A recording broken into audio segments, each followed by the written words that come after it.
Hello అండి, నేను Gautami. Welcome back to our channel. So 2 days నుంచి షార్ట్స్ అప్లోడ్ చేస్తున్నాను. లాంగ్ వీడియో కోసం వెయిట్ చేస్తున్నారా? ఇప్పుడైతే రొయ్యల ఆవకాయ ఎలా తయారు చేసుకోవాలో ప్రాసెస్ చెప్తానండి.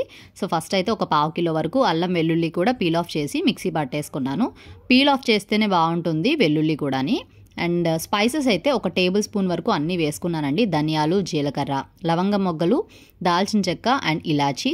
చెక్క క్వాంటిటీ కొంచెం తక్కువలో వేసుకున్నా కూడా పర్వాలేదు. అండ్ ఇవన్నీ కూడా డ్రై రోస్ట్ చేసుకొని కొంచెం చల్లారిన తర్వాత మిక్సీ పట్టేసుకోవాలి. ఇప్పుడు ఇవి 1 కిలో వరకు ఉంటాయండి. అంటే కిలో రొయ్యలకి మనం పైన పొట్టు తీసేస్తే 1/2 కిలో అవుతుంది. సో ప్రాన్స్ ఎప్పుడైనా సరే క్లీన్ చేసుకునేటప్పుడు బ్లాక్ లైన్ తీసేసుకొని క్లీన్ చేసుకున్నామంటే బెటర్. అండ్ క్లీన్ చేసిన తర్వాత ఇందులో నేను కొంచెం పసుపు అండ్ సాల్ట్ కూడా వేసేసి ఒకసారి బాగా మిక్స్ చేసేసి ఆయిల్ ఏం వేయకుండా ముందైతే వీటిల్ని వాటర్ అంతా బయటకు వచ్చేలాగా ఫ్రై చేసుకోవాలన్నమాట. సో బాగా మూత పెట్టామనుకోండి ఇలా వాటర్ వచ్చేస్తుంది. ఎప్పుడైతే ఇలా వాటర్ వచ్చిందో మూత తీసేసి దాన్ని ఇంకా మనం ఫ్రై చేసుకోవాలన్నమాట. బాగా ఫ్రై అయిపోవాలి. అండ్ సాల్ట్ అయితే బాగా పడుతుంది ఇలా చేసామంటే. ఒక 5 మినిట్స్ తర్వాత వాటర్ అయితే కొంచెం డ్రై అయిపోయింది చూసారు కదా. అండ్ ఇంకొక 2 మినిట్స్ పడుతుంది. మొత్తం వాటర్ అంతా పోవాలన్నమాట. అప్పుడే కరెక్ట్గా ఇది రోస్ట్ అయినట్టు. ఇప్పుడు ప్రాసెస్ అంతా కంప్లీట్ అయిపోయినట్లే. ఇంకా అసలైన పికిల్ తయారు చేసుకోవడమే. ఇప్పుడైతే ప్యాన్ పెట్టుకొని అందులో 1 కప్పు వేరుశనగ నూనె వేసాను.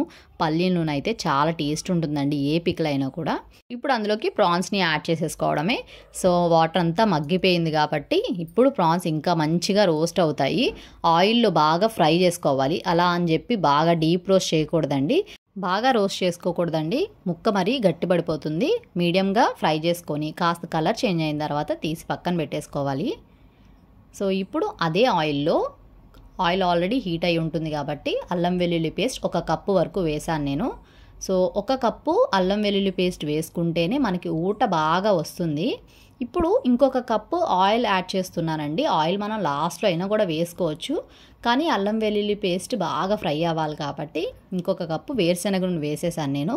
అల్లం వెల్లుల్లి పేస్ట్ రోస్ట్ అవ్వడానికి చాలా టైం పడుతుంది. సో బాగా ఫ్రై అవ్వాలంటే ఫ్లేమ్ కొంచెం లో టు మీడియం పెట్టి మనం ఫ్రై చేసుకోవాలి. అండ్ దగ్గరుండి ఒక్కొక్కసారి కలుపుతూ ఉండాలండి. మాడిపోయే ఛాన్సెస్ చాలా ఎక్కువ ఉంటాయి అల్లం వెల్లుల్లి పేస్ట్. ఆయిల్ ఇలా సెపరేట్ అవుతున్నప్పుడు అందులో మనము ఆల్రెడీ రోస్ట్ చేసి పెట్టుకున్న ప్రాన్స్ని యాడ్ చేసేసుకోవాలి.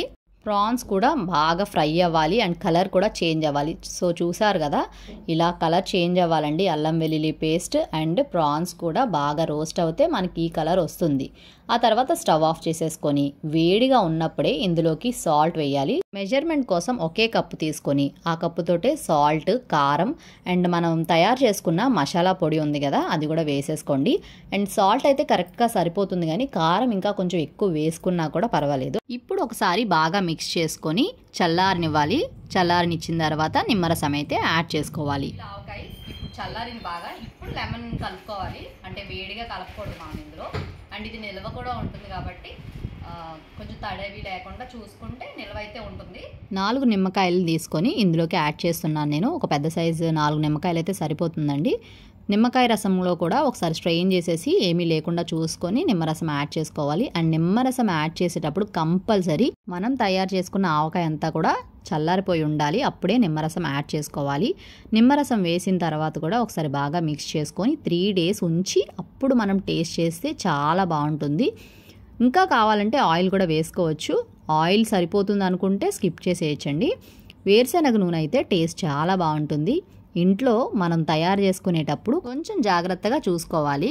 ఇలాంటి నాన్ వెజ్ పికిల్స్ చేయడం కొంచెం కష్టం అనుకునే వాళ్ళు తక్కువ క్వాంటిటీతో కరెక్ట్ మెజర్మెంట్స్తో ఇలా చేయండి. డెఫినెట్గా కుదురుతుంది. ఈరోజు రెసిపీ చూసేసారు కదా, ఎలా అనిపించింది మీకు? Please like, share and subscribe our channel. And thank you so much for watching this video. Until then bye bye.